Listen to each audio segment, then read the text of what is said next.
semua, seluruh warga negara Indonesia di Hong Kong dan Macau khususnya. Apa kabarnya? Mudah-mudahan sehat selalu dimanapun teman-teman berada.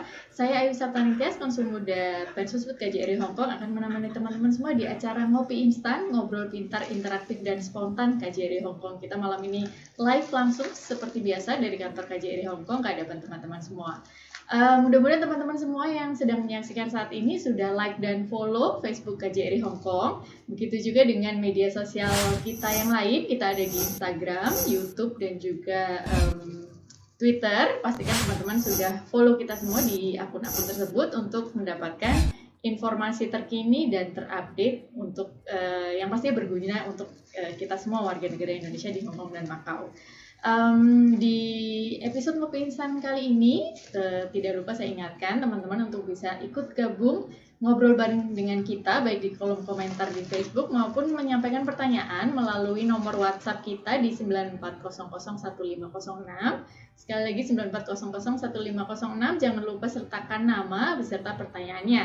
Nanti akan ada 2 orang penanya yang beruntung yang akan mendapatkan undian hadiah sebesar 500 Hong Kong dolar persembahan dari Bank BNI. Seperti di episode sebelumnya, episode kali ini sama. Nah, di episode sebelumnya kita sudah mengundi 2 orang penanya yang beruntung. Baik, 2 orang penanya yang beruntung adalah Ibu Yunita dan Ibu Karini. Selamat kepada kedua orang pemenang mendapatkan tabungan sebesar 500 Hong Kong dolar. Baik, teman-teman yang sekarang sedang menyaksikan juga silakan sampaikan pertanyaannya sesuai dengan tema kita malam hari ini, yakni kiat hidup sehat pekerja migran. Nah, teman-teman semua yang sedang menyaksikan, sebagai pekerja migran tentunya banyak sekali kebanyakan kita ketika bekerja dan beraktivitas tinggal di Hong Kong ini kadang mengalami sakit ataupun mengeluhkan terkait kesehatannya. Nah, di episode Ngopi Instan malam hari ini kita akan bersama-sama ngobrol apa saja kiat-kiat yang sebaiknya kita semua terapkan untuk bisa hidup sehat dan beraktivitas dengan lancar dalam kita bekerja. Sebagai pekerja migran maupun sebagai warga negara Indonesia pada umumnya ya. Pada malam hari ini saya tidak sendiri, saya pastinya akan ditemani oleh narasumber. Sudah ada 3 orang narasumber bersama saya malam hari ini. Selamat malam ibu-ibu. Senang sekali malam hari ini kita all women panelist nih.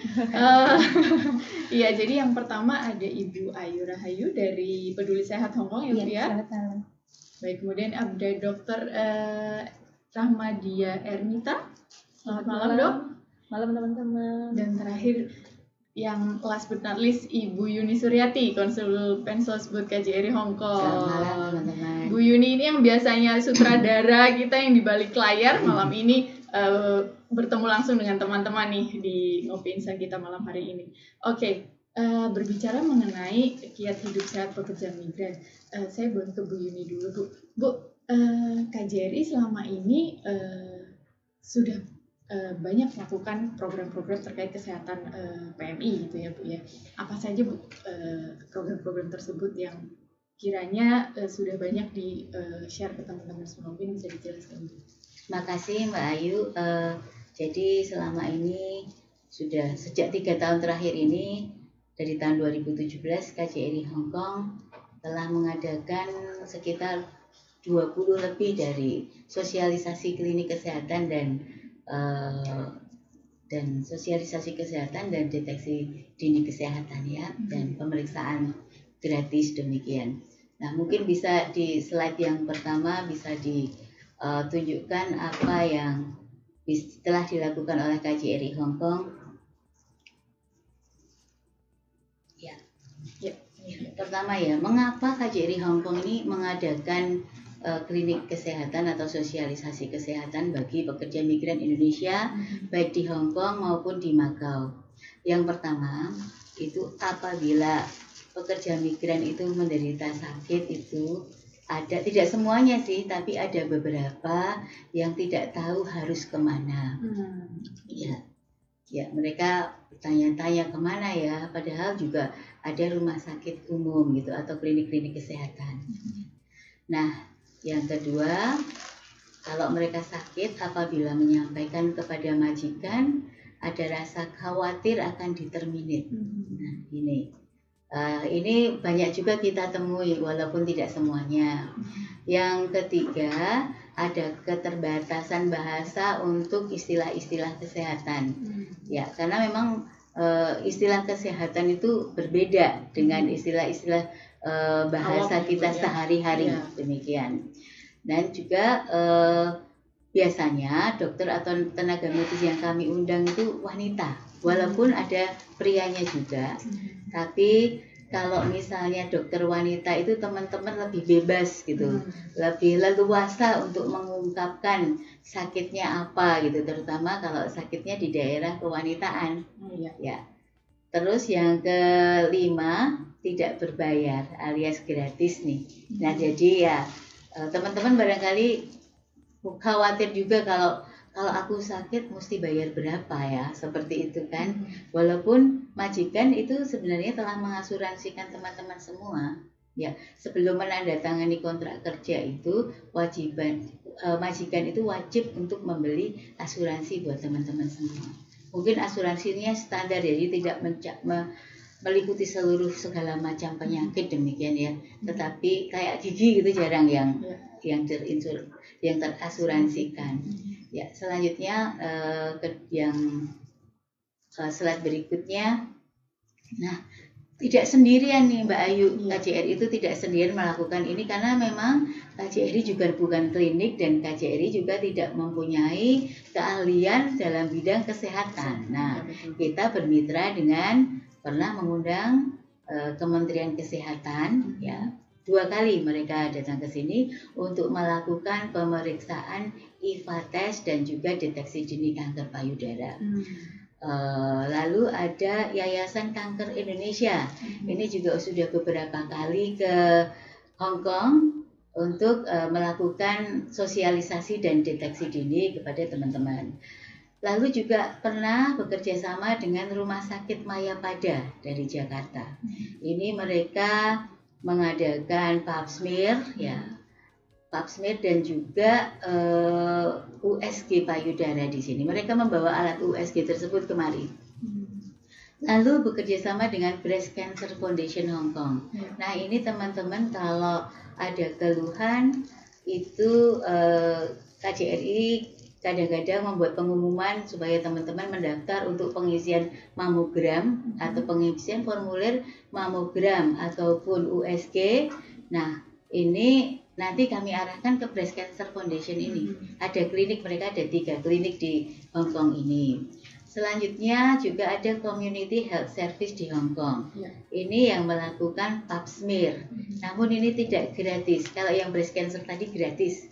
Ya, kalau yang community health ini biasanya teman-teman akan mendapatkan diskon seperti itu. Dan juga di sini ada organisasi peduli sehat Hong Kong yang sudah berapa ya 2 tahun ya Bu Ayu? Iya, 2 tahun. 2 tahun. Nah, ini KJRI dalam melaksanakan klinik kesehatan ataupun sosialisasi kesehatan selalu dibantu oleh organisasi peduli sehat Hong Kong. Selanjutnya kami juga bekerja sama dengan Indonesian Club Hong Kong. Nah, Indonesian Club Hong Kong ini biasanya memberikan sponsor kepada para dokter yang dari Indonesia demikian untuk berkunjung ke Hong Kong melakukan sosialisasi tadi. Dan juga PNH Hong Kong biasanya nih kita pinjam tempat nih. Kita pinjam tempat kalau sosialisasinya dalam jumlah yang, karena Ramayana kan tidak terlalu besar ya. Nah, kalau lebih dari 150 biasanya kita menggunakan ruangan di BNI Hong Kong yang di Admiralty. Terus juga bekerja sama dengan para dokter Indonesia yang tinggal di Hong Kong dan Macau. Contohnya Dr. Mitang yang sekarang ini hadir di sini, dan juga di Hong Kong, di Macau ada Dr. Petri. Mungkin Dr. Petri nonton? Selamat malam dokter. Ya, demikian Mbak Ayu. Ada 1 slide lagi barangkali yang kemitraan. Nah, apa sebenarnya yang telah dilakukan oleh KJRI Hong Kong? Ya, selain tadi sudah kami sampaikan sosialisasi kesehatan fisik dan mental, juga ada pemeriksaan kesehatan umum, tensi, gula darah, asam urat, dan kolesterol. Ya, biasanya teman-teman ini pada umumnya selama kita melakukan pemeriksaan ini, teman-teman itu menderita tensi tinggi dan kolesterol tinggi. Kolesterol ya, tinggi. Betul. Nanti pasti akan dijelaskan lebih lanjut oleh Dokter Mita nih. Penyebabnya apa nih? Terus mengapa teman-teman rata-rata hampir sebagian besar ini tensi dan kolesterol. Lalu juga deteksi dini kanker payudara nih. Ya, sebenarnya kami juga tadi sudah kita sampaikan bekerja sama dengan Breast Cancer Foundation, atau sewaktu ada klinik kesehatan dengan mendatangkan Rumah Sakit Mayapada ataupun Yayasan Kanker Indonesia, itu kita melakukan ini. Dan di sini akhir-akhirnya nanti ujung-ujungnya juga akan dirujuk ke Breast Cancer Foundation, karena teman-teman bisa melakukan di sana itu USG, mamogram, dan juga biopsi gratis, ya, tidak dipungut biaya. Ya, untuk tahap awal. Setelah nanti diketemukan gejala yang memerlukan tindak lanjut, akan mendapatkan rujukan ke rumah sakit pemerintah setempat. Selanjutnya kita juga mengadakan deteksi dini kanker serviks. Ini ada 2 macam yang dilakukan, yaitu pap smear atau IVA test. Ya. Kalau IVA test itu hasilnya bisa langsung. Kalau pap smear biasanya dibawa ke Jakarta kalau kita mendatangkan dari Jakarta, ya. Tapi kalau misalnya di sini ada klinik dengan tadi health community health tadi, nah itu hasilnya dikirim ke rumah majikan biasanya. Ya. Terus juga KJRI ini mempunyai tim citizen service atau pelayanan warga. Ini apabila ada pekerja migran yang sakit, tentunya dengan yang khusus sakit apa gitu ya, bukan sakit yang biasa, demikian itu kita menjenguk PMI tersebut di rumah sakit. Yang memerlukan perhatian khusus, ya. Ini biasanya ada laporan dari agen ataupun dari majikan ataupun dari teman sesama pekerja migran. Jadi kita meluncur ke rumah sakit untuk menjenguk, berkonsultasi kepada dokter apa yang bisa dilakukan oleh KJRI dan sampai seberapa jauh teman ini kesehatannya, demikian. Selanjutnya melakukan pendampingan pulang ke tanah air. Ini khusus untuk teman-teman yang sakit dan tidak bisa terbang sendiri ke Indonesia, demikian. Nah, maka KJRI akan melakukan pendampingan hingga ke daerah asal ataupun ke Jakarta, nanti akan diteruskan oleh institusi terkait ke daerahnya masing-masing gitu. Ya. Demikian Mbak Ayu, itu yang telah dilakukan oleh KJRI. Ya, jadi tadi sudah dijelaskan memang bermacam sekali program yang dilakukan oleh KJRI yang menunjukkan bahwa memang ini menjadi perhatian yang besar gitu ya Bu bagi KJRI terhadap kesehatan para PMI ini. Nah, tadi disampaikan banyak bekerja sama bermitra dengan organisasi maupun institusi gitu. Salah satunya Peduli Sehat ya Bu ya. Bu Ayu di sini sebagai pendiri sekaligus ketua dari Peduli Sehat Bu. Selama ini bagaimana kemitraan yang dijalin dengan KJRI Bu, dan apa saja kegiatan dari Peduli Sehat sendiri terkait kesehatan para PMI ini Bu? Ya, baik, terima kasih Bu Ayu. Jadi Peduli Sehat Hong Kong itu menjadi mitranya KJRI di bidang kesehatan. Jadi tugas kami tentu membantu program-program klinik kesehatan yang diadakan di KJRI Hong Kong maupun seminar-seminar yang dilakukan oleh KJRI Hong Kong. Selain itu, Peduli Sehat Hong Kong juga merupakan menjadi ambasador dari Hong Kong Breast Cancer Foundation. Jadi tugas kami yaitu mensosialisasikan ya program-program untuk teman-teman supaya melakukan deteksi dini kanker payudara ya. Jadi yang kami lakukan yaitu sosialisasi dengan mendatangi beberapa organisasi maupun turun ya ke taman-taman atau di mana teman-teman itu berkumpul seperti itu. Jadi kami mengajak ya di sini mengajak menumbuhkan kesadaran teman-teman untuk berani melakukan deteksi dini gitu. Ya. Jadi selain itu Peduli Sehat Hongkong juga menjadi volunteer dari salah satu klinik yang ada di Kuntong. Jadi kami bekerja sama dengan klinik yang ada di Kuntong untuk membantu teman-teman yang membutuhkan pap smear atau deteksi dini kanker serviks atau kanker leher rahim. Seperti itu. Biasanya berapa kali Bu dilakukan, misalnya dalam 1 bulan berapa kali dilakukan deteksi dini ini Bu? Selama ini tergantung ya sebetulnya ya. Untuk deteksi dini sendiri kalau program KJRI itu tergantung nanti KJRI untuk deteksi dini dengan Hong Kong Breast Cancer Foundation ya. Belakangan ini berturut-turut ya Bu, ya berturut-turut.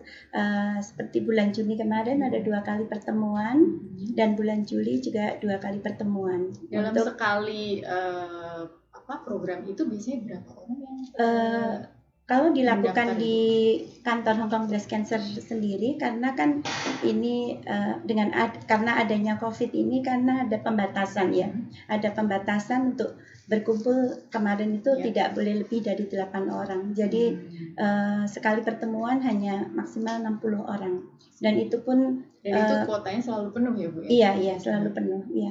Terus kalau yang untuk deteksi dini kanker serviks, sebetulnya teman-teman di hari biasa juga bisa Bu untuk booking. Jadi teman-teman kalau yang membutuhkan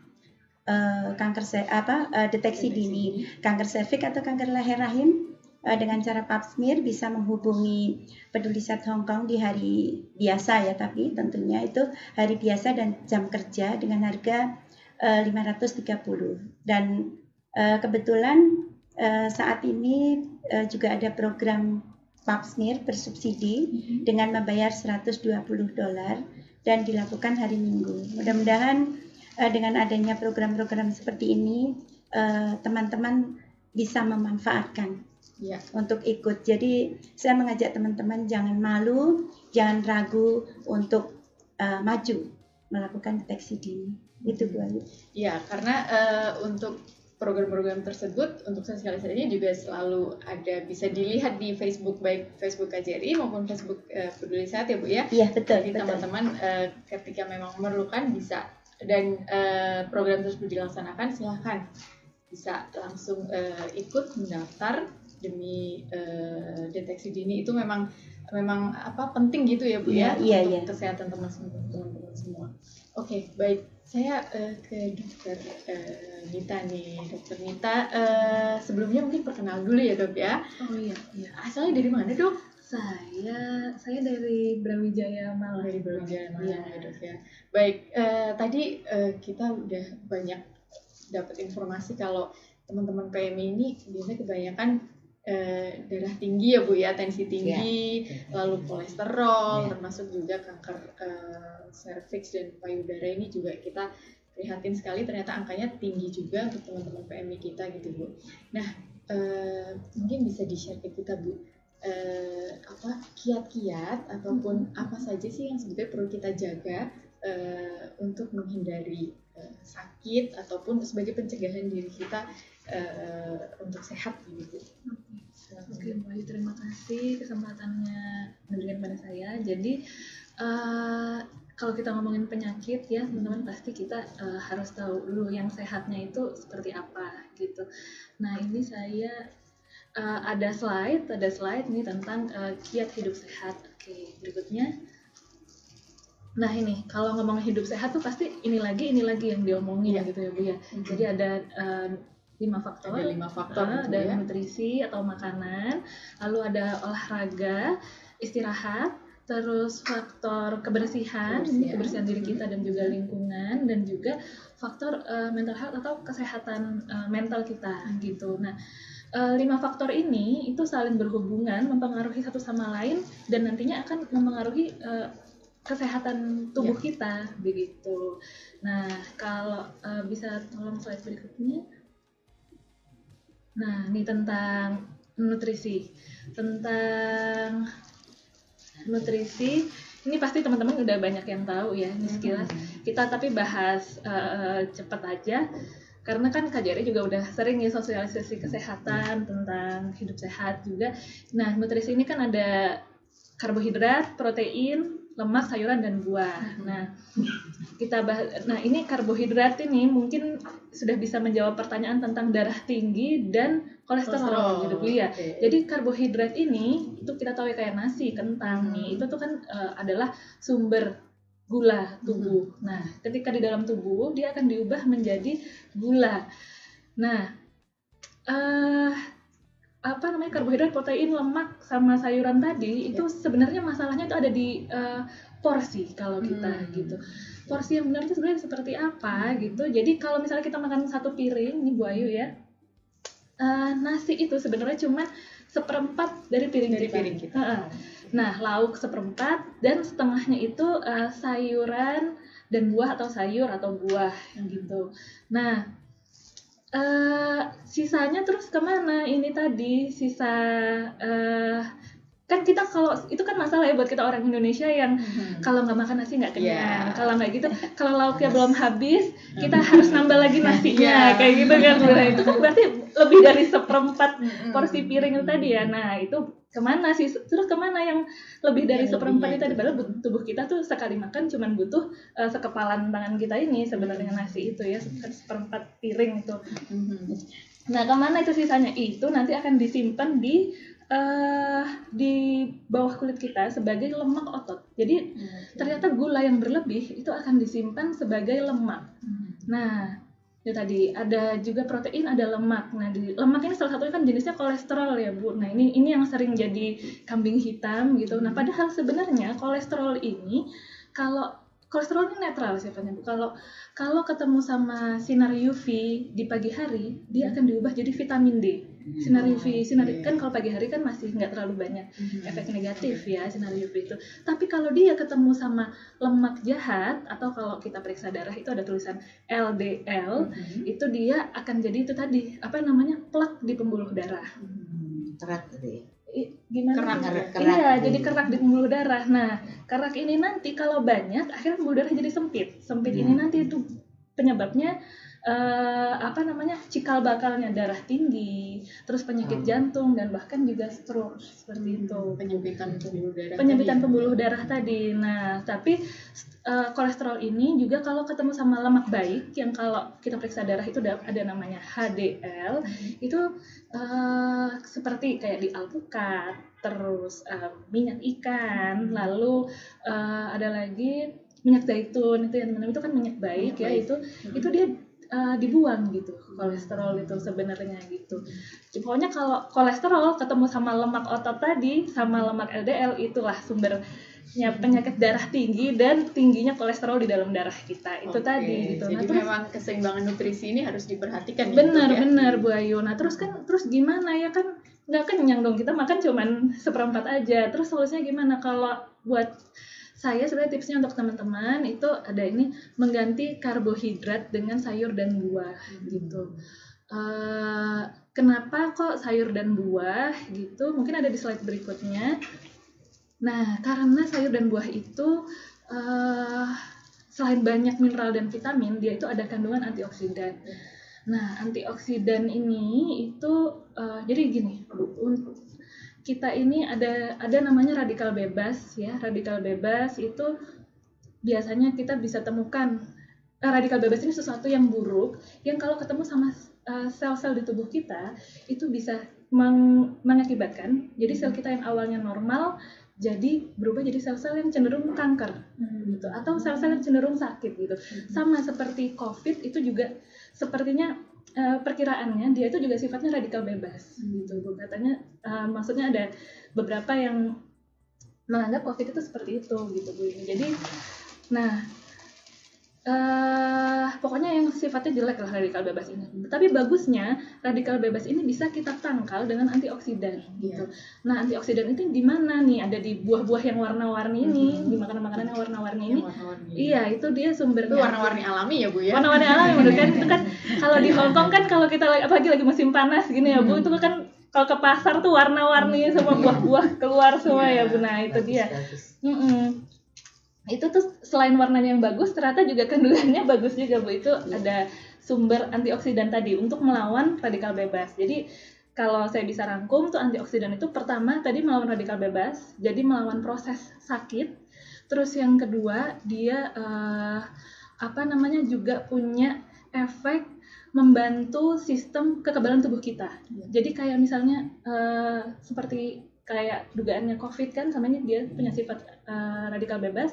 Dengan adanya antioksidan kan dia bisa membantu melawan tentara sistem imun tubuh kita gitu, sistem kekebalan tubuh kita itu. Dan yang ketiga nih bonus ini antioksidan ini, jadi radikal bebas ini ternyata juga diduga berperan dalam sistem aging atau penuaan gitu. Jadi antioksidan juga bisa melawan itu. Jadi dia akan meminimalisir proses penuaan gitu. Awet muda ya? Nah, berarti udah sehat cantik kan Bu, bonus gitu. Jadi makanya kenapa kok kayaknya sekarang kita kurang-kurangin tuh nasi gitu kalau. Jadi mungkin kalau misalnya lagi jalan-jalan gitu Bu, biasanya kita sekali jalan habis gorengan 3 gitu. Misalnya kita gorengannya 1 mungkin dikurangi dulu, sisanya kita ganti sama buah-buahan. Iya, benar banget kayak gitu. Mungkin untuk itu tips untuk awet muda dan juga sehat Bu. Karena kan teman-teman sering itu ya mengeluhkan darah tinggi, terus kolesterol tadi sebenarnya awalnya itu di situ gitu kunci. Apalagi orang Indonesia sama gorengan tuh iya benar ya Bu, benar banget. Itu dia jadi ininya. Kalau tips untuk keluhan teman-teman yang tadi, dan juga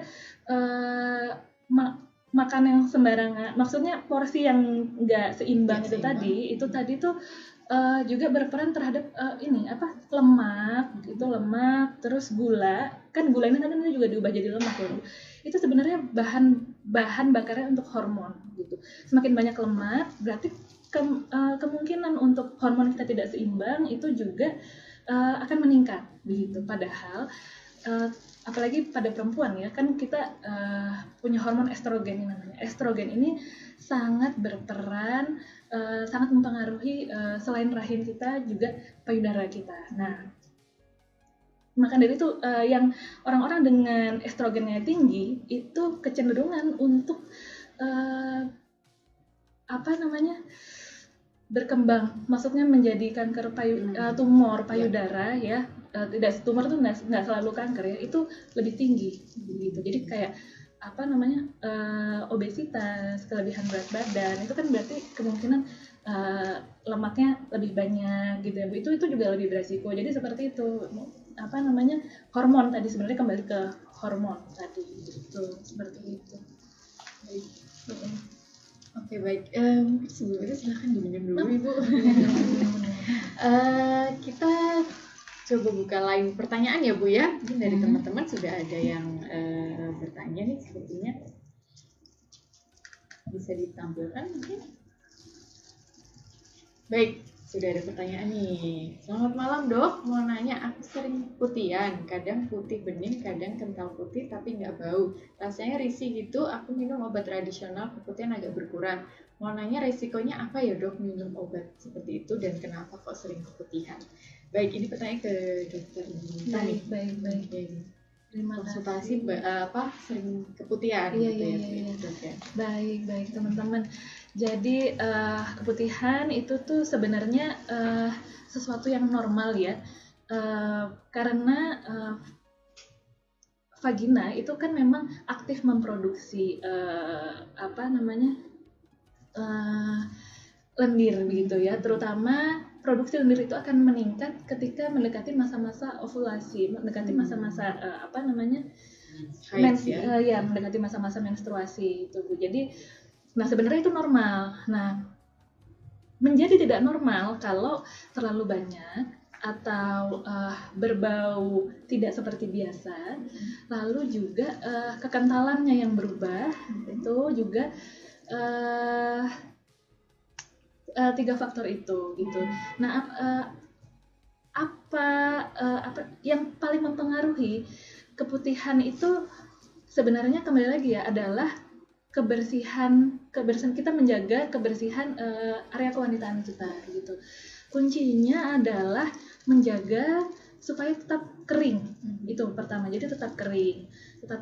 Kalau misalnya memang sedang periode di mana keputihannya sepertinya lebih banyak dari biasanya, ya harus sering ganti daleman ya Bu gitu. Terus lagi yang kedua itu ini arah membersihkan area kewanitaan ya. Itu yang benar itu adalah dari depan ke belakang gitu. Jadi yang benar itu dari depan, bukan sebaliknya. Iya, bukan sebaliknya, benar. Karena kan punya bakteri sendiri-sendiri ya begitu. Jadi yang benar itu dari depan ke belakang begitu. Nah, itu dua faktor itu gitu kira-kira. Kalau misalnya apalagi lagi ini ya musim panas begini kan lebih lembab rasanya, mungkin perlu lebih sering ganti gitu. Itu juga ini karena kelembapan itu sangat mempengaruhi untuk timbulnya keputihan seperti itu. Nah, terus kalau masalah obat tadi, soalnya saya nggak tahu ya obatnya ini apa, jadi saya Jamu barangkali ya. Nah, jamunya itu kandungannya apa kan kita nggak kurang tahu gitu ya Bu. Jadi saya kurang bisa membantu, maksudnya aman atau tidaknya, karena saya kurang tahu pasti gitu apa obat tradisional yang dimaksud di sini gitu. Tapi kalau secara umum keputihan tadi itu yang penting kita menjaga kebersihan, dan yang kedua menjaga kebersihan termasuk itu ya arah ketika membasuh area kewanitaan seperti itu. Nah, terus tapi kalau misalnya semua kayaknya udah dilakukan dengan baik gitu, tapi masih ada keluhan, mungkin perlu diperiksakan ke dokter gitu, atau mungkin sekarang lagi ada program pap smear ya, kebetulan Peduli Sehat juga lagi ada program ini untuk kerjasama untuk pemeriksaan pap smear ya Bu. Iya. Nah, itu mungkin teman-teman bisa manfaatkan gitu untuk lebih pasti gitu ya benar untuk memastikan. Ya, untuk misalkan dari teman-teman yang ingin melakukan deteksi dini kanker serviks tadi Bu. Iya. Ada syarat tertentu Bu, siapa saja yang bisa mendaftar? Iya, tentu. Jadi ini perlu diketahui oleh teman-teman ya. Jadi syarat untuk melakukan pap smear itu adalah perempuan yang sudah pernah melakukan hubungan badan. Jadi bagi teman-teman yang masih perawan ya, belum pernah melakukan hubungan badan, tidak disarankan. Dan yang syarat yang kedua saat melakukan pap smear adalah tidak sedang haid atau sudah bersih. Ya, jadi kondisi sudah bersih supaya hasilnya dari pap smear akurat seperti itu. Pap smear ini memang baiknya juga dilakukan rutin ya Bu ya? Untuk pap smear sebaiknya dilakukan 1 tahun sekali. Tetapi apabila dari hasil pap smear tersebut ditemukan kelainan, nanti dokter akan menyarankan untuk melakukan pap smear ulang dalam waktu 6 atau kurang dari 1 tahun. Seperti itu. Bu Yuni, saya boleh tanya, mungkin kalau selama ini penanganan dari KJRI mungkin untuk teman-teman PMI yang sakit, ibu yang sudah sakit, bagaimana penanganan yang dilakukan oleh KJRI itu? Ya. Kalau yang sudah sakit apa dulu ya?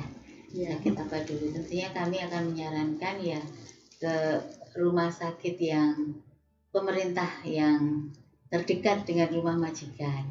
Nah, tapi kalau misalnya belum sakit, teman-teman juga harus mengetahui bahwa sakit itu pasti ada gejalanya ya, Mbak Ayu ya. Jadi kalau sakit itu gejala misalnya pusing terus, gitu kan? Minum obat dari warung kok sembuh, atau minum obat yang dibawa dari Indonesia, ini sembuh langsung, gitu kan? Nah, ini sering kejadian kan teman-teman. Kita mendengar bahwa teman sesama PMI jatuh di kamar mandi langsung meninggal gitu.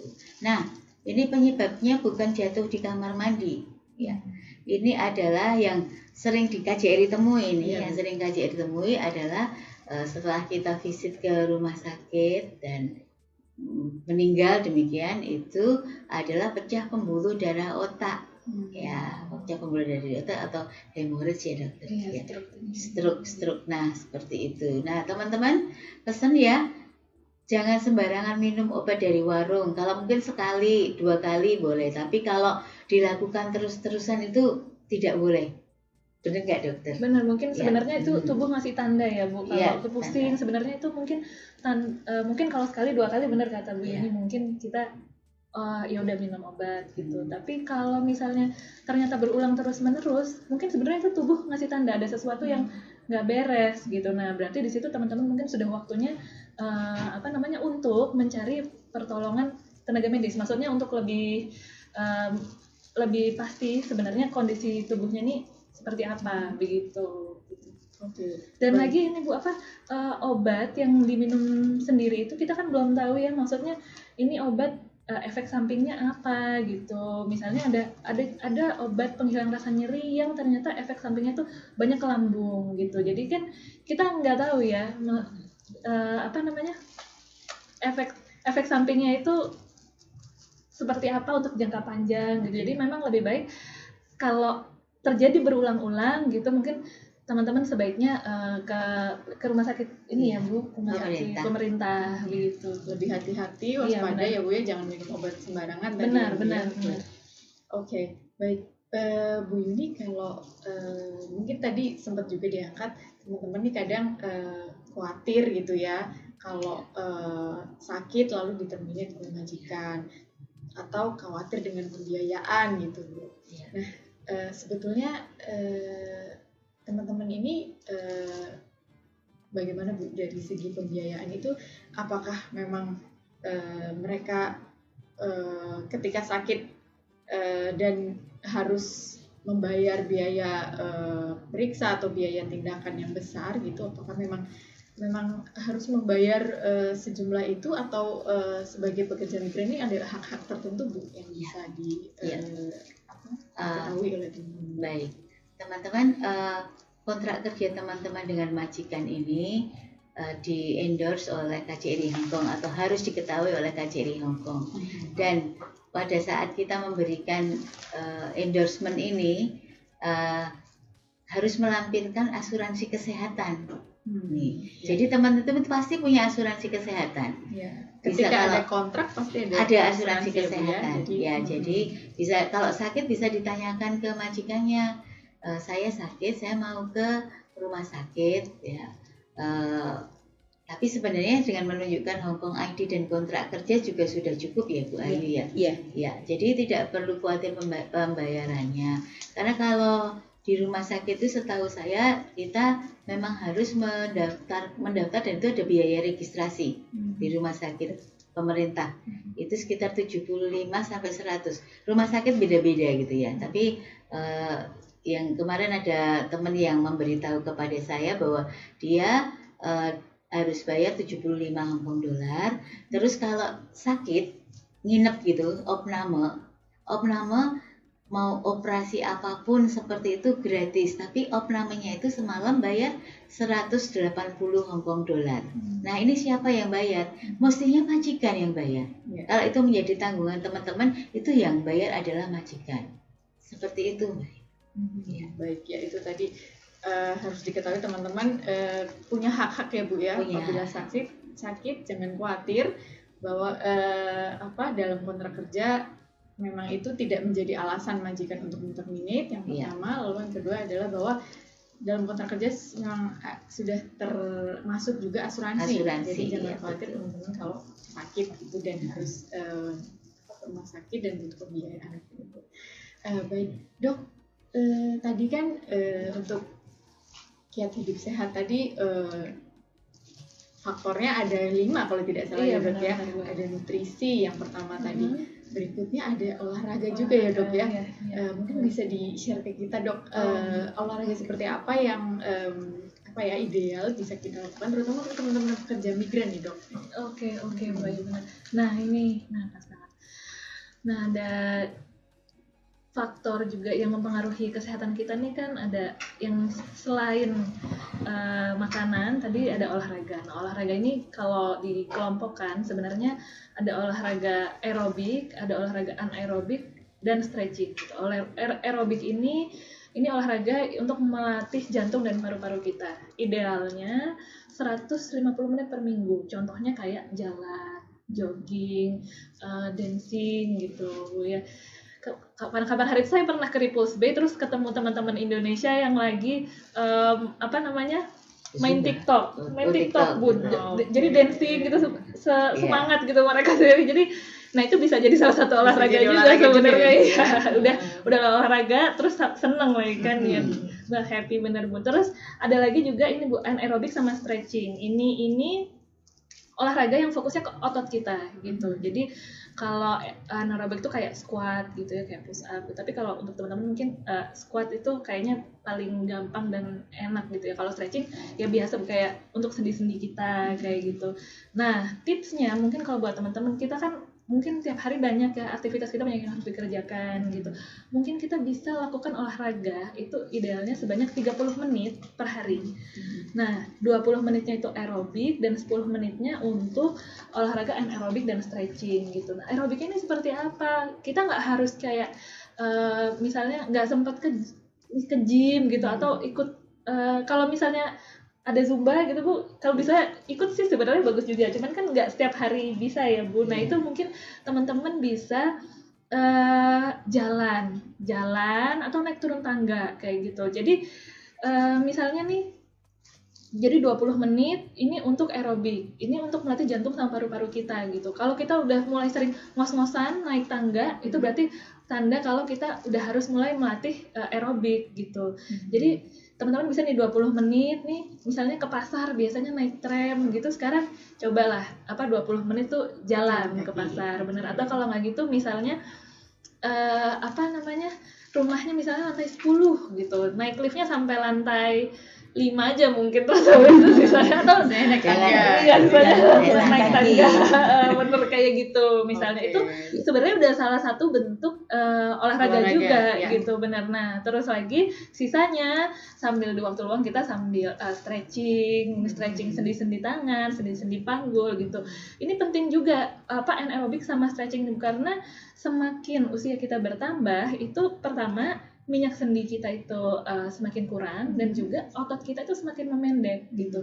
Efeknya apa? Efeknya ke depan itu kita akan semakin lebih gampang pegel-pegel gitu. Nah, itulah kenapa kita perlu olahraga anaerobik dan stretching juga gitu. Jadi untuk mengurangi sering pegel-pegel gitu tadi ya. Jadi baiknya sih gitu. Kayaknya bisa kita sisipkan gitu sambil belanja gitu Bu, sambil misalnya habis turun ke bawah pulang naik tangga aja gitu. Misalnya stretching 10 menit. Benar 10 menit untuk stretching dan itu tadi mungkin squat gitu ya Bu, benar. Oke, selanjutnya apa nih Dok? Tadi nutrisi, olahraga. Oh iya, ada juga yang ketiga itu faktor istirahat. Faktor istirahat ini juga penting banget. Istirahat itu juga penting banget. Idealnya itu 7-8 jam per hari. Penting kenapa? Karena di sini nih tubuh ini memperbaiki sel-sel kita gitu. Nah, mungkin kita nggak bisa ya setiap hari itu sampai 7-8 jam per hari gitu. Berarti tipsnya itu apa? Yang penting walaupun nggak sampai 7-8 jam, kita tidur yang berkualitas. Tidur yang berkualitas itu seperti tidur yang ini kan tidur ada, kalau dilihat di gambar ada tahap 1, 2, 3 dan 4 gitu. Nah, yang paling penting tuh sebenarnya tahap 3 dan 4 ini. Iya, ini sebenarnya perbaikan tubuh itu ada di tahap 3 dan 4 ini. Nah, bagaimana caranya supaya kita lebih sering masuk ke tahap 3 dan 4 ini? Itu pertama olahraga. Olahraga ini akan meningkatkan kualitas tidur kita.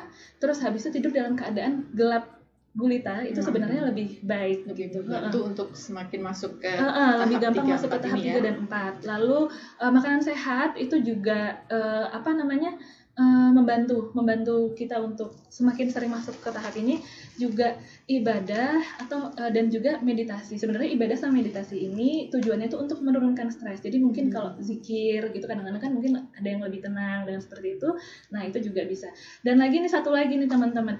Dijauhkan dari sinar biru. Sinar biru itu apa? Dari HP, dari TV itu juga mengganggu tidur kita gitu. Ya, Nah, nih untuk teman-teman nih mungkin bener-bener. yang terlalu banyak lihat handphone ya Bu ya. Malam-malam biasanya Terutama malam-malam sebelum tidur justru malah Iya. lebih buruk lagi ya Bu ya. Iya, itu jadi tidur kita jadi kurang berkualitas gitu Bu. Jadi kalau tidurnya nggak berkualitas terus gimana? Akhirnya jadinya pada waktu bangun tubuh tuh nggak benar-benar istirahat, Nggak makanya fresh gitu ya. kurang, Jadi nggak nggak fresh. fresh. Jadinya konsentrasi turun, moodnya jadi kayak mungkin lebih gampang marah, lebih apa kayak gitu. Terus habis itu konsentrasi itu turun gitu Bu. Jadi kan kadang kalau kita kurang tidur kan kita bangun tapi kayak nggak di situ gitu mungkin kan nggak ya fokus nggak gitu fokus ya. gitu, konsentrasi turun jadinya jadi mudah lupa juga gitu. Nah itu jadi pentingnya istirahat tadi itu Ya, gitu. dan istirahatnya yang berkualitas. Benar, ya. istirahat walaupun kita nggak sampai 7-8 jam tapi kalau berkualitas mungkin ya harapannya cukup untuk Oke. tubuh kita segar kembali. Oke, sebelum lanjut kita buka pertanyaan lagi ya Dok ya. Baik. Ya, pertanyaannya. Ya, selamat malam Bu Yuni, Bu Rahma, Bu Ayu. Saya Nita di Taikosing. Apa yang harus saya lakukan di saat mengetahui teman saya ternyata mengidap penyakit menular HIV, sementara selama ini saya tidak pernah tahu riwayat penyakitnya. Saya tahu setelah teman saya tinggal di rumah sakit, jujur saya khawatir juga tertular, dan adakah info gratis cek HIV di Hong Kong? Baik, terima kasih jawabannya Bu. Baik, mungkin ke Bu Dokter dulu ya, lalu kemudian ke Bu Yuni dan Bu Ayu mungkin ingin yang Jadi sebenarnya tentang penularan HIV itu jadi ini penularan HIV itu dilakukan misal dari terjadinya itu misalnya melalui kontak seksual. Lalu selain itu darah ke darah gitu. Misalnya kayak penggunaan jarum suntik yang sama seperti itu gitu.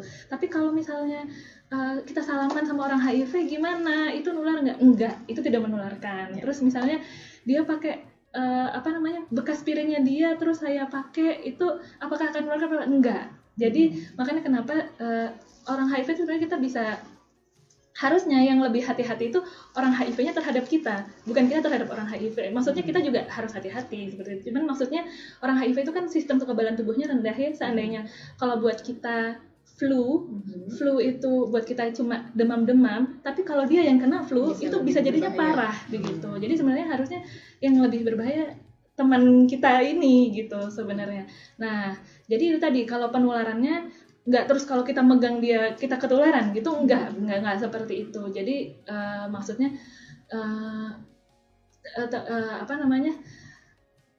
ibu siapa tadi?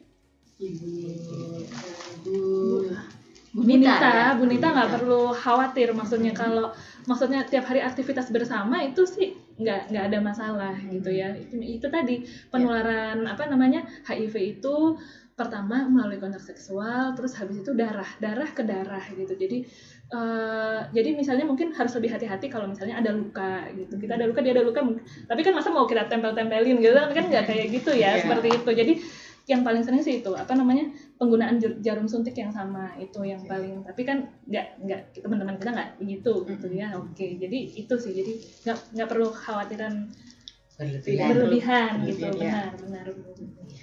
Apakah ada cek HIV gratis Bu tadi yang ditanyakan di Hong Kong? Iya. Sebenarnya KJRI juga pernah melakukan ini, bekerja sama dengan AIDS Concern ya, sebuah lembaga gitu untuk mengetahui apakah kita itu terkena HIV atau AIDS gitu. Ada di Hong Kong ini yang melakukan tes tersebut gratis. Mungkin Bu Ayu juga tahu barangkali ya? Iya. Baik, nanti bagi yang berminat ya bisa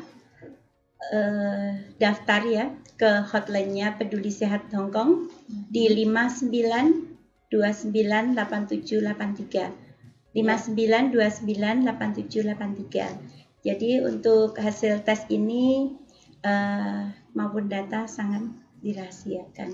Jadi teman-teman tidak perlu khawatir. Baik, hotline peduli sehat siap ya Bu ya. Silakan Siap. teman-teman Ya. yang ingin berkonsultasi ataupun ingin tadi cek HIV mungkin ya, Iya. ataupun melakukan pemeriksaan yang lain-lainnya. Baik, kita buka pertanyaan lagi. Kita bacakan.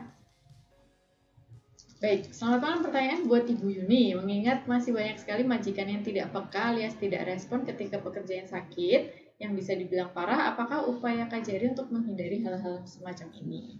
Dari Ibu Dea. Baik, Dea. silakan Bu. Ibu Dea. Bu Yuni. Selamat malam Ibu Dea. Kalau misalnya ada majikan yang tidak peka seperti itu bahwa ini pekerjanya sakit, bisa lapor ke agen. Sebenarnya agen itu jembatan antara majikan dan teman-teman sekalian. Kalau tidak bisa juga silahkan ke KJRI. Nah, nanti kami akan membantu Anda untuk menyampaikan kepada majikan Anda sakit dan harus berobat. Banyak juga teman-teman yang begitu sakit langsung di-terminate tuh. Itu tidak boleh sebenarnya. Silahkan lapor ke KJRI kalau seperti itu ya teman-teman. Jadi jangan khawatir. KJRI di sini adalah untuk Anda semua. Silahkan. Baik. Baik, terima kasih Bu Yuni. Oke, kita bacakan pertanyaan lagi mungkin ya. Ya, sudah ada. Oke, baik. Selamat malam, nama saya Siti. Oke, Bu Siti di Taiwai. Mau tanya, olahraga apa yang cocok untuk kita yang benar-benar sibuk dan hanya punya waktu bebas pada malam hari? Bagaimana cara mengatasi insomnia atau sulit tidur padahal jam 9 sudah selesai kerja dan masuk kamar? Adakah tips atau makanan-makanan yang bisa membantu menghilangkan insomnia? Baik, tadi olahraga sudah sempat kita bahas ya Bu ya. Tadi kan cuma butuh waktu 30 menit gitu ya. Benar sebetulnya. sebenarnya 30 menit per hari sudah cukup gitu ya Bu. Benar. Cukup, ya. 30 menit per hari. Lalu tentang insomnia, tentang tadi kita juga udah bahas sedikit tentang istirahat gitu. Nah, ini mungkin harus dicari masalahnya. Maksudnya diperhatikan kebiasaan. Benar, apakah teman-teman itu misalnya makan dan minum sebelum tidur. Kalau misalnya kita sering minum kopi deket-deket waktu tidur, itu kan kopi, teh itu kan ada kandungan kafein ya. Kafein ini bikin kita jadi lebih energetik gitu. Nah, itu mungkin dihindari ya Bu. Dihindari, benar, harus dihindari. Mungkin kalau saya sering dengar tuh ya, susu, minuman hangat ya, minuman hangat itu, tapi jangan kopi sama teh sih sebenarnya, karena itu tadi ada kandungan kafeinnya. Mungkin susu Bu, kayak gitu, hangat ya, benar, itu mungkin bisa membantu kalau masalah makanan dan minuman gitu. Kalau makanan juga jangan yang manis-manis, makanan manis, minuman manis itu sama bikin kita semangat lagi gitu. Harusnya udah ngantuk malah semangat. Benar Bu, itu mungkin itu juga bisa jadi faktor gitu, salah satu faktor yang lain. Lalu juga itu tadi blue screen ya, cahaya biru tadi ya, baik dari HP atau TV itu kan, mungkin apakah di kamar, mungkin apakah ada maksudnya benda-benda yang memancarkan cahaya biru itu mungkin agak dijauhkan gitu dari tempat kita tidur itu. Nah, kalau tipsnya sama seperti tadi, mungkin coba olahraga. Olahraga itu sebenarnya bonus olahraga itu penting sih buat kita.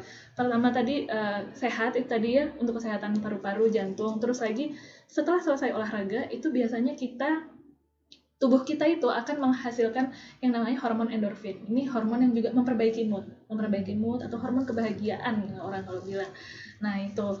Terus lagi dia tuh juga akan memperbaiki istirahat tidur kita di malam hari seperti itu. Jadi tipsnya tadi olahraga, perhatikan makanan dan minumannya, terus cahaya biru itu dikurangi, dan kalau bisa tidur di lingkungan yang benar-benar gelap. Coba ketika kalau udah waktunya istirahat, masuk aja di kamar gitu, terus mungkin mencoba meditasi juga bisa. Mungkin sebenarnya meditasi nggak harus yang gimana gitu, mungkin kayak latihan nafas gitu. Kita Gimana tuh, Bu? praktekkan yuk, kita Bagaimana praktekkan. bisa latihan nafas yang baik Latihan supaya nafas, betul, relax betul, itu betul, seperti betul. apa Jadi itu? langsung Iya. Jadi kita bisa latihan nafas itu teman-teman, misalnya kayak sebenarnya nggak lama gitu, tinggal tarik nafas lewat hidung, tarik nafas dalam, 1, 2, 3, hembuskan lewat mulut. Nah itu kan tubuh kan rasanya lebih rileks ya, lakukan beberapa kali, bisa 3 kali, biasanya 3 kali sebenarnya udah cukup rileks ya Bu. Iya. Nah itu, atau mungkin ada teman-teman yang cocok dengan misalnya berzikir gitu yang dilakukan. Maksudnya apa yang membuat teman-teman itu lebih tenang, mungkin faktor pikiran itu juga bisa, faktor stres itu. Jadi insomnia ya. Jadi insomnia, benar Bu, mungkin ada yang dipikir gitu Bu ya. Mungkin itu harus, pokoknya kita buat meredakan stres dulu sebelum tidur gitu, supaya tidur kita semakin berkualitas. Jadi ketika bangun tidur tuh benar-benar segar seperti itu. Nah kalau makanan dan minuman itu tadi. Jadi kalau stres itu, jadi kita mengatasi stres itu bagaimana? Sebagai manusia kan kita pikiran kita juga banyak banget gitu kan. Benar. Nah terus bagaimana itu cara menyikapinya? Cara sederhana mengatasi stres. Benar. Nah ini mungkin saya bisa kembali ke slide saya sebentar. Ada tadi karena kan saya mau ada juga faktor mental health atau kesehatan mental. Itu kan sebenarnya erat sekali kaitannya dengan stres gitu. Nah stres ini ternyata tuh mempengaruhi tubuh kita juga, kesehatan fisik gitu, benar. Karena ternyata tubuh kita itu kalau stres itu akan menghasilkan hormon jelek yang namanya itu hormon kortisol. Nah hormon kortisol ini itu tuh efek yang bisa kita rasakan aja nih, yang sering kita rasakan. Misalnya dia tuh akan menaikkan asam lambung kita. Terus yang kedua juga kalau dia keluar nih hormon kortisol, terus habis itu membuat pembuluh darah kita sempit. Jadi tekanan darah kita naik gitu. Nah, makanya kadang-kadang kalau misalnya kita lagi ada pikiran gitu kan, aduh kok ini nggak enak ya perut saya, kok kayaknya mas saya kambuh gitu, atau kalau nggak gitu kepala saya pusing gitu. Mungkin sebenarnya tanda ini tanda stres gitu. Makanya pertama untuk mengelola stres itu kita harus mengenal stres, kita harus mengenal tanda-tanda. Misalnya kok akhir-akhir ini sering banget ya mas saya kambuh gitu. Nah itu mungkin, atau sering banget saya itu pundak saya itu sakit gitu atau gimana. Itu mungkin itu kan ototnya mungkin tegang gitu ya. Mungkin itu tanda-tanda stres. Teman-teman udah harus, oh ini kayaknya ada yang jadi pikiran nih. Nah itu kita harus mulai. Terus yang kedua, kita kenali sumber stres. Sumber stresnya ini apa? Nah ini mungkin kita bisa ke slide berikutnya.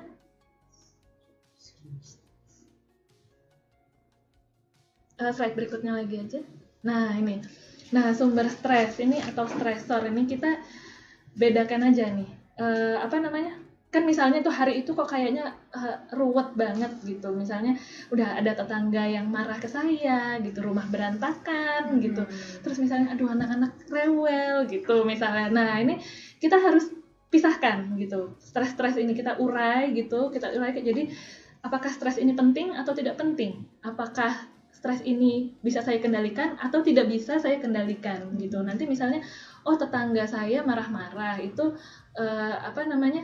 kalau di rumah sih nggak kerasa, tapi kalau di luar nggak. Tapi kalau di luar ketemu dia baru kerasa. Ya udahlah, anggap aja tidak penting dan tidak bisa saya kendalikan ini tetangga saya gitu. Jadi kita masukkan ke, karena kan kita tidak bisa merubah orang ya. Iya, nggak bisa merubah orang kan mau itu. Jadi kan terserah dia ya sebenarnya itu. Nah makanya itu bisa dimasukkan ke kolom yang di pojok kanan bawah ini. Nah nanti terus misalnya rumah saya ini berantakan, tapi nggak terlalu berantakan sih, tapi bisa saya bersihkan. Ya udah nggak penting tapi dalam kendali saya gitu. Ini anak lagi rewel gitu.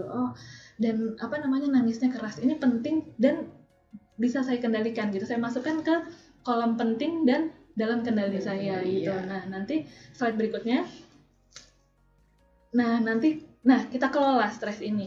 Kita abaikan dulu stres yang tidak penting dan kita kelola stres yang penting dan dalam kendali kita gitu. Jadi berarti kita bagaimana supaya anak tidak rewel dulu. Terus habis itu dan yang dalam kendali kita lagi, bersihin rumah habis itu udah.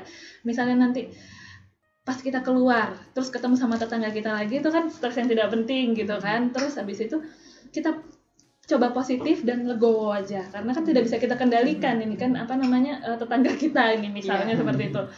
kita coba pikir positif daripada kita mikir ini apa namanya marah-marah terus, ngeselin, bikin orang marah gitu. Jadi mungkin lebih baik kita mikir kayak, aduh mungkin ini lagi ada masalah ya, semoga masalahnya cepat selesai biar nggak marah-marah terus ya Pak gitu. Jadi kan itu lebih enak ya Bu kalau kita coba untuk pikir positif. Yang kedua tadi mungkin kita bisa kalau misalnya udah misalnya ketemu sama teman kita udah mau marah gitu, kita coba latihan nafas tadi lagi gitu. Mungkin jadinya lebih relax. Ketemu udah mau marah-marah kayak ya udahlah biarin aja gitu. Jadi lebih kayak lebih tenang gitu kitanya. Terus ada juga kita bisa mengelola stres dengan manajemen waktu. Misalnya kita hari itu ada libur begitu, hari itu ada libur.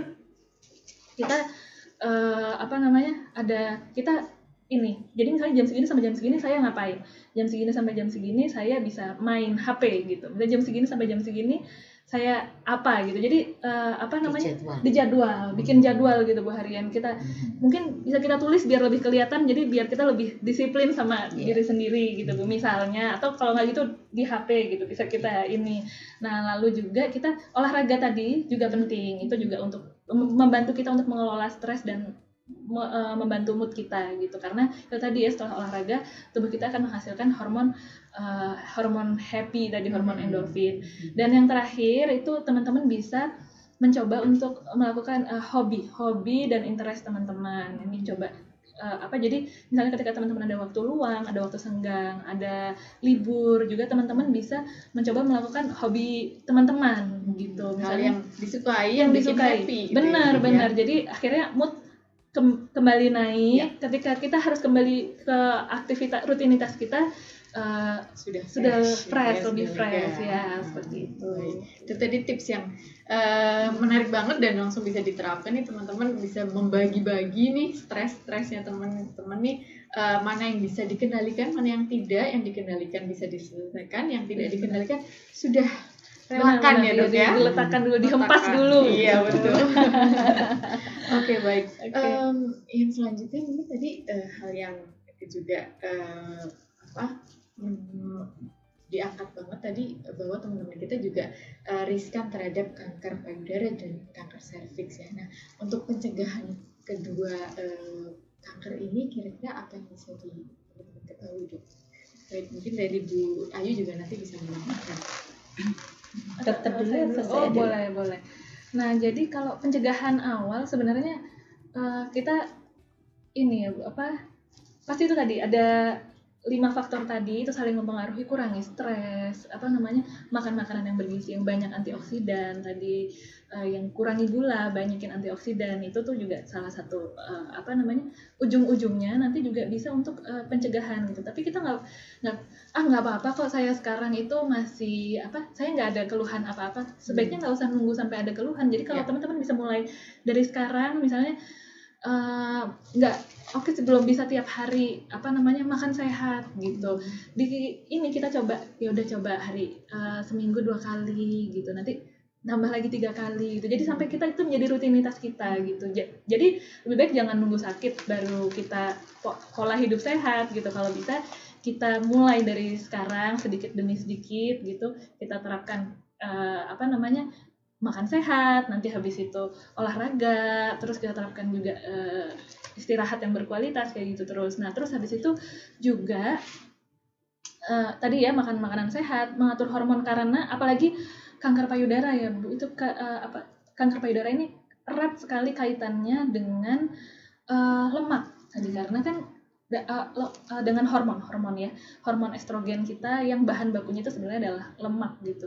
Nah makanya itu mencegah obesitas, mencegah kelebihan berat badan, terus alkohol ini faktor resiko untuk kanker payudara dan kanker serviks. Jadi benar-benar harus sebaiknya sih dihindari sekali begitu. Lalu tadi makanan nutrisi yang seimbang tadi, terus olahraga itu akan membantu kita untuk mencegah diri kita dari apalagi kalau misalnya teman-teman di keluarga sebelumnya ada riwayat kanker, apakah itu ibu, nenek gitu, atau bahkan misalnya tante, bude gitu, ada yang pernah ada riwayat kanker, itu teman-teman harus lebih hati-hati lagi, karena bisa semakin beresiko ya. Benar, resikonya lebih tinggi untuk untuk kanker, untuk berkembang menjadi kanker gitu, menjadi tumor ya, tumor yang bisa jadi kanker, bisa jadi tumor, karena tumor itu kan bisa jinak, bisa ganas ya. Kalau ganas kita sebut kanker tadi ya. Nah lagi setelah itu, setelah beberapa tadi sudah kita jalani, juga penting banget deteksi dini gitu buat teman-teman. Deteksi dini seperti kayak misalnya kanker serviks itu semenjak seseorang itu aktif secara seksual, itu sebenarnya sudah sangat direkomendasikan untuk rutin melakukan pemeriksaan serviks, baik itu pap smear. Ya, benar seperti Mungkin itu. bisa dijelaskan sedikit Bu, pap smear itu apa Bu? Nah, jadi pap smear ini pemeriksaan pada leher rahim gitu. Jadi kan pada leher rahim itu nanti akan kita ambil selnya, akan kita ambil sel, lalu kita periksa di bawah mikroskop apakah sel ini itu normal atau ada kecenderungan untuk tumbuh menjadi kanker seperti itu. Jadi itu ya baik. Tadi kalau kanker serviks melakukan deteksi dini, rutin melakukan pap smear ya. Benar. Mungkin kalau dari kanker payudara mungkin Bu Ayu bisa menjelaskan. Baik. Jadi teman-teman saya menghimbau ya, menyarankan untuk teman-teman semuanya. Jadi tidak ada alasan untuk tidak punya waktu untuk melakukan deteksi dini ya. Karena dari sekarang teman-teman bisa melakukan sadari, yaitu pemeriksaan diri sendiri dengan cara perabaan itu tadi. Jadi sadari itu sebetulnya tidak banyak makan waktu ya. Jadi teman-teman bisa melakukan dengan merapatkan 3 jari, diletakkan di atas puting dengan gerakan memutar searah jarum jam.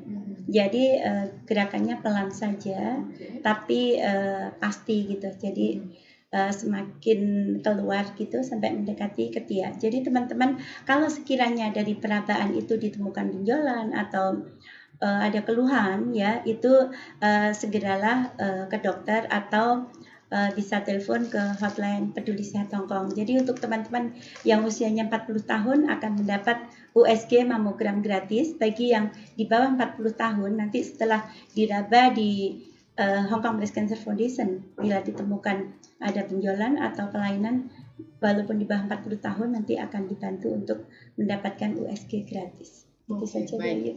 Ya. Baik, kita kurang lebih ini sudah tidak terasa lebih dari 1 jam kita ngobrol nih. Sebelum menutup, saya izin mungkin dari Bu Yuni bisa menyampaikan pesan terakhir untuk teman-teman Ibu. Baik, teman-teman, seperti kita ketahui sekarang kan ada COVID gelombang ketiga di Hong Kong.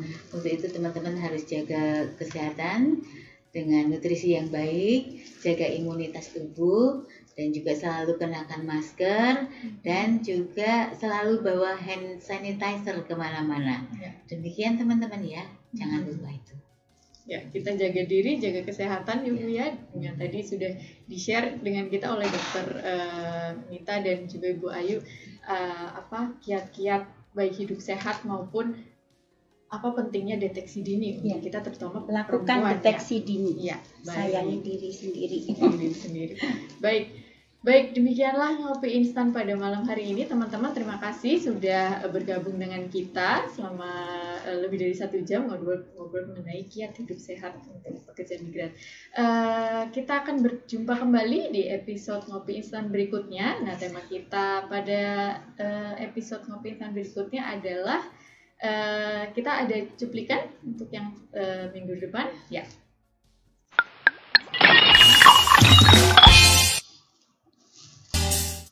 Selamat malam, saya Media dari Enrich. Enrich adalah organisasi yang memberikan pelatihan keuangan dan pemberdayaan diri untuk para pekerja migran di Hong Kong. Nah, topik kita Kamis depan adalah waspada investasi bodong. Apa itu investasi dan mengapa kita perlu investasi? Investasi adalah cara kita mengelola aset kita untuk nanti kita pergunakan pada masa yang akan datang.